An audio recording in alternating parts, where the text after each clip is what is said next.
Hello friends, I am Manisha. Welcome to my channel explore coaching classes.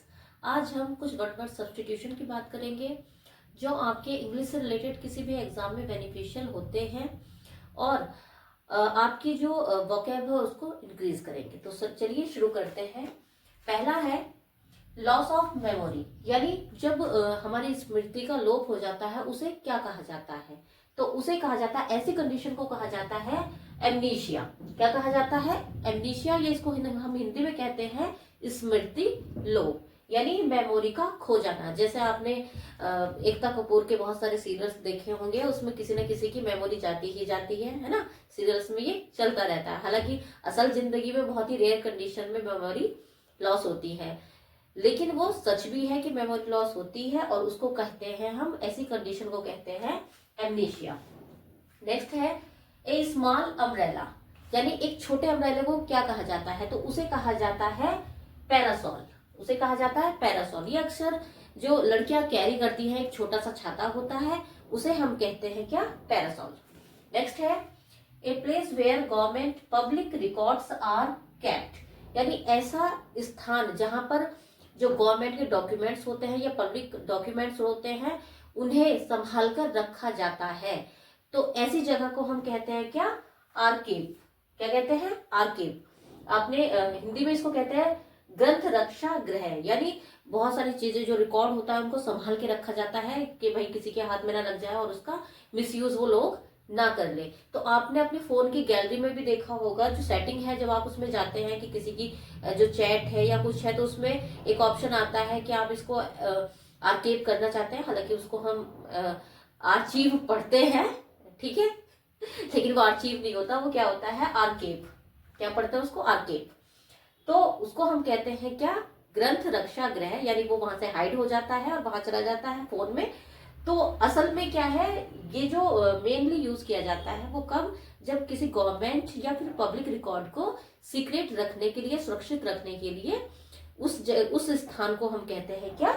Archive. Next है art of beautiful hand writing, यानी जिसकी आपने देखा होगा, मेरी तो खैर बस एवरेज से भी थोड़ी नीचे ही आप कह सकते हो, तो जिसकी बहुत सुंदर हैंड राइटिंग होती है तो उसे हम क्या कहते हैं? उसे हम कहते हैं कैलीग्राफी, ठीक है, यानी सुंदर हस्तलिपि, है ना। जो बहुत ही हर एक एक वर्ड को बहुत ही सुंदर तरीके से जो लिखता है उसे हम कहते हैं क्या? कैलीग्राफी। और आपने देखा होगा एक बुरी हैंड राइटिंग भी होती है ना। क्या होता है? बुरी हैंड राइटिंग भी होती है जो बहुत ही मतलब गंदी लिखी हुई होती है, आप पहचान भी नहीं पाते। तो ऐसी राइटिंग जो गंदी होती है, यानी आप कह सकते हो art of bad hand writing, यानी बहुत ही जो बुरी हैंड राइटिंग होती है उसे हम क्या कहते हैं? उसे कहते हैं हम कैकोग्राफी, है ना। यहीं पर लिख देते हैं क्या? कैकोग्राफी, ठीक है। और जो सुंदर हैंड राइटिंग होती है उसे हम कहते हैं कैलीग्राफी। नेक्स्ट है आर्ट ऑफ मैप मेकिंग, यानी जो मानचित्र बनाने की जो कला होती है उसे क्या कहा जाता है? तो उसे कहा जाता है कार्टोग्राफी, यानी मानचित्र कला।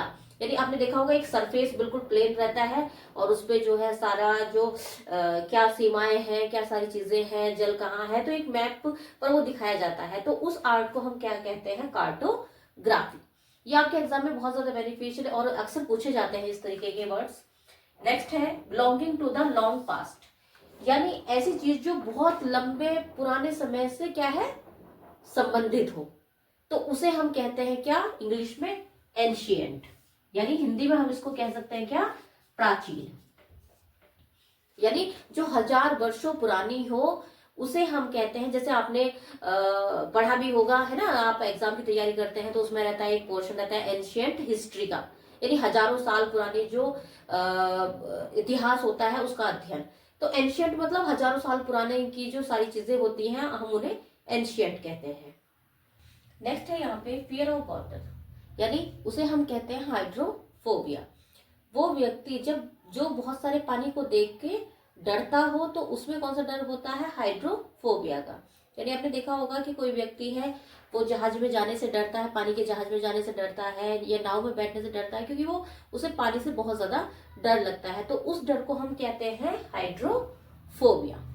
ठीक है। उसके बाद है फियर ऑफ हाइट, यानी ऐसा व्यक्ति जो हाइट पर जाने से डरता हो, यानी हाइट पर उसे बहुत ज्यादा डर लगता है। आपने देखा ही होगा, बहुत सारे लोग ऐसे होते हैं जो, लेकिन उस डर की क्या हो जाती है, बहुत ही अति हो जाती है, तो तब उसे कहा जाता है एरोफोबिया।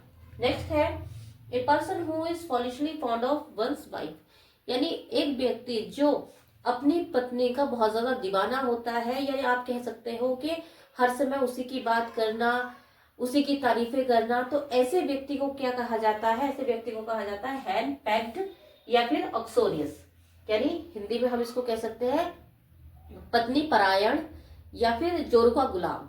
हालांकि कभी लोग इस तरीके के मिलते हैं, तो वो क्या है, वो व्यक्ति हमेशा अपनी वाइफ की तारीफ ही करता रहता है, वो चाहे किसी के भी साथ हो, तो ऐसे व्यक्ति को हम हैंडपैक्ड या फिर ऑक्सोरियस कहते हैं।